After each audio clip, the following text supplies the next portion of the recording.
नमस्ते। हमारे आज के इस नए एक्सप्लेनर में हम सीधे एक ऐसे खौफनाक और अनसुलझे रहस्य में उतरने वाले हैं जो रोंगटे खड़े कर देता है।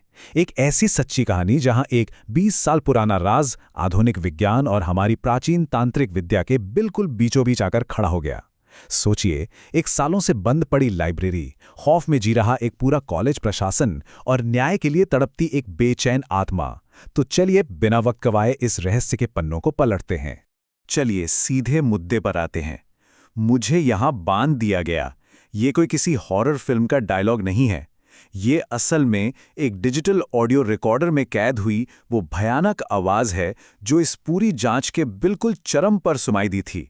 मतलब जरा कल्पना कीजिए, आप एक खाली घुप अंधेरी लाइब्रेरी में खड़े हैं और आपके उपकरणों पर अचानक किसी के चीखने की, किसी के बंदे होने की गूंज सुनाई दे। ये वाकई एक ऐसा पल था जिसने इस पूरी कहानी की दिशा ही पलट कर रख दी। तो चलिए बढ़ते हैं हमारे पहले भाग की तरफ, द फॉरबिडन थर्ड फ्लोर यानी वर्जित तीसरी मंजिल। सोचिए, कॉलेज की एक ऐसी पुरानी लाइब्रेरी जो पूरे एक दशक से भी ज्यादा वक्त से बंद पड़ी हो। वहां का माहौल कैसा रहा होगा? दरवाजा खुलते ही सड़ी हुई किताबों की एक अजीब सी तेज गंध और नमी भरी भारी हवा का झोंका आता था। लेकिन सबसे दिलचस्प बात तो ये थी कि वहां एक तरह का पीढ़ीगत डर बैठ चुका था। हर सीनियर बैच अपने जूनियर्स को एक ही अलिखित नियम सिखाता था, भूलकर भी थर्ड फ्लोर की तरफ मत जाना, और अगर किसी ने यह नियम तोड़ा तो कॉलेज प्रशासन सीधा सस्पेंड करने की धमकी देता था। यह एक ऐसा खौफ था जो किसी नोटिस बोर्ड पर नहीं लिखा था, बस लोगों की कानाफूसी में जिंदा था। खैर, यहीं पर एंट्री होती है अभय की। अभय कोई आम स्टूडेंट नहीं था। उसके दादाजी एक तांत्रिक थे जिन्होंने उसे बचपन से ही सिखाया था कि डरने से कहीं ज्यादा जरूरी है उस चीज को समझना। और यहीं से शुरू होता है दो बिल्कुल अलग दुनियाओं का टकराव। एक तरफ है ईएमएफ मीटर, जो इलेक्ट्रोमैग्नेटिक फील्ड्स को मापने वाला एक वैज्ञानिक टूल है, और दूसरी तरफ है तांत्रिक विद्या, जो हमारे प्राचीन भारतीय अनुष्ठानों पर आधारित है। अभय की इसी जबरदस्त जिज्ञासा ने उसे डॉक्टर सिद्धार्थ मेहता को इस इन्वेस्टिगेशन में शामिल करने पर मजबूर कर दिया, ताकि विज्ञान की आंखों से इस रहस्य को देखा जा सके। यहां हमें एक बहुत ही गहरा विरोधाभास देखने को मिलता है। एक तरफ है संस्थागत डर और दूसरी तरफ है सच्चाई जानने की जिद। कॉलेज के प्रिंसिपल किसी भी कीमत पर सच को दबा देना चाहते हैं ताकि कोई पैनिक ना फैले और सब कुछ शांत रहे। उनका बस चले तो वो उस दरवाजे को हमेशा के लिए सील कर दें। लेकिन अभय का मानना बिल्कुल अलग है। उसका दृढ़ विश्वास है कि जब तक हम इस अज्ञात शक्ति को समझेंगे नहीं, तब तक हम इस डर को कभी हरा नहीं सकते। अब आते हैं हमारे दूसरे भाग पर, दहशत की वो 3 रातें। जैसे जैसे रातें बीती, ये जांच एक बुरे सपने में बदल दी गई। टाइमलाइन देखिए। पहली रात, जैसे ही उन्होंने अपने उपकरण चालू किए, ईएमएफ मीटर की सुइयां पागलों की तरह भागने लगी और उनकी नई फ्लैशलाइट्स बिना किसी कारण से बंद हो गई। दूसरी रात तो और भी भयानक थी। किताबें अपने आप शेल्फ से गिरने लगी, और सबसे अजीब बात, उनके डिवाइस जिनकी बैटरी 20% थी, वो पलक झपकते ही सीधे 0% पर आ गई। और तीसरी रात, वहां का भारी भरकम फर्नीचर बहुत ही हिंसक तरीके से पलट दिया गया। अब ये सिर्फ कोई ऊर्जा नहीं थी, ये एक बेहद आक्रामक शक्ति थी। उस घुटन भरे माहौल को हम सिर्फ एक लाइन में समेट सकते हैं: कुछ जगहें रोशनी बर्दाश्त नहीं करती। ये बात बिल्कुल सच साबित हुई। जैसे ही उन्होंने अंदर ट्यूबलाइट जलाने की कोशिश की, वो 1 सेकंड में फुस हो गई। एकदम नई टॉर्च अंदर जाते ही काम करना बंद कर देती थी।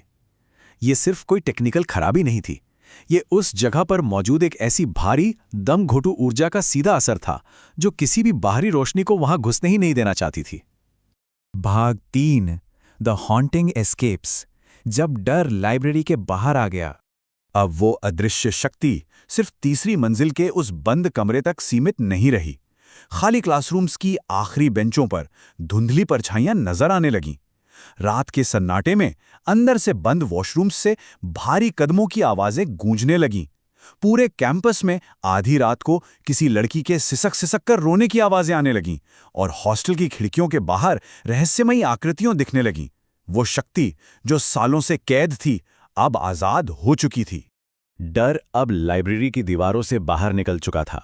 ये हमारे इस पूरे एक्सप्लेनर का एक बहुत ही बड़ा टर्निंग पॉइंट है। अभय और डॉक्टर मेहता की उस साइंटिफिक इन्वेस्टिगेशन ने अनजाने में ही पूरे कॉलेज कैंपस को एक भयानक खतरे में डाल दिया था। बात इतनी बिगड़ गई कि प्रशासन ने धमकी दे डाली कि अगर ये सब तुरंत नहीं रुका तो छात्रों को हमेशा के लिए कॉलेज से निकाल दिया जाएगा। भाग 4 पारंपरिक तांत्रिक हस्तक्षेप। यहां से कहानी पूरी तरह बदल जाती है। यहाँ जांच के दो बिल्कुल ही अलग तरीके आमने सामने आते हैं। डॉक्टर मेहता जो थर्मल सेंसर, नाइट विजन कैमरे और डिजिटल रिकॉर्डर लेके चल रहे थे, और दूसरी तरफ सत्यदेव बाबा जिनके पास कोई मशीन नहीं थी। उनके पास था नमक, पवित्र भस्म और एक बहुत ही गहरी आध्यात्मिक समझ। पर सबसे कमाल की बात यह रही कि दोनों ने एक दूसरे को काटा नहीं। जब बाबा उस आत्मा से संवाद कर रहे थे तब भी डॉक्टर मेहता का रिकॉर्डर चुपचाप सब कुछ रिकॉर्ड कर रहा था। आधुनिक तकनीक और प्राचीन ज्ञान का ये संगम वाकई अद्भुत था। इस तांत्रिक प्रक्रिया को बहुत ही सिस्टमैटिक तरीके से किया गया। सबसे पहले बाबा ने दरवाजे के पास नमक की एक सुरक्षात्मक रेखा खींची, बिल्कुल एक लक्ष्मण रेखा की तरह। फिर उन्होंने मोमबत्तियां जलाईं और संस्कृत के प्राचीन मंत्रों का जाप शुरू किया। उस जाप से ही लाइब्रेरी की उस भारी हवा में एक अजीब सी शांति छाने लगी।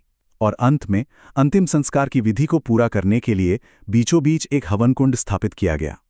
ये सब किसी आत्मा को भगाने के लिए नहीं, बल्कि उसे सम्मान के साथ विदा करने के लिए हो रहा था।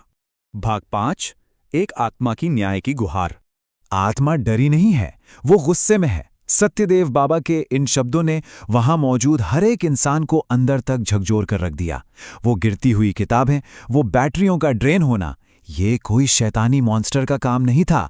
ये एक बेहद गहरे, बरसों पुराने अन्याय के खिलाफ फूटता हुआ गुस्सा था। वो शक्ति असल में किसी को चोट नहीं पहुंचाना चाहती थी, वो बस किसी भी तरह अपना सच दुनिया के सामने लाना चाहती थी। तो यहां सबसे बड़ा सवाल उठता है कि आखिर वो सच था क्या? फाइलों में दर्ज आधिकारिक कहानी ये थी कि एक जूनियर लाइब्रेरियन ने डिप्रेशन में आकर आत्महत्या कर ली थी। लेकिन बाबा की उस विद्या और रिकॉर्डर में कैद हुई आवाजों ने जो सच उगला वो दिल दहला देने वाला था।